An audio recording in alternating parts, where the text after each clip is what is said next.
ကဲအားလုံးပဲမင်္ဂလာပါ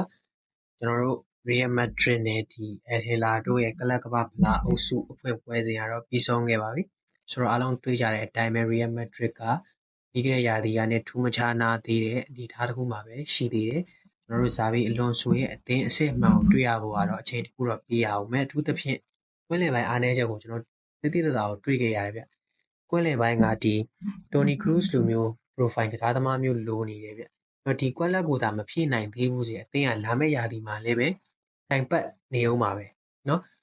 ပွဲချိန်အတွင်းမှာတော့လောက်လာပြောစရာဘာကောင်းကွက်မှမရှိသလောက်ပြောရမယ်မရှိသလောက်ပဲပေါ့နော်လူငယ်တိုက်စစ်မှုလေးကွန်ဆာလိုဂါစီယာကနေပြီးတော့ဝင်ကိုသွင်းယူပေးတယ်နောက်ထပ်အပိုင်းကန်ချက်လေးအပိုင်းကောင်းတိုက်ချက်တွေတော့ရခဲ့တယ်ဒါပေမဲ့ဘိုးဖြစ်မပြောင်းလဲဘူးတစ်ဖက်ကဂိုးသမားကလည်းခေါင်းလုံးနေတာလည်းပါတာပေါ့နော်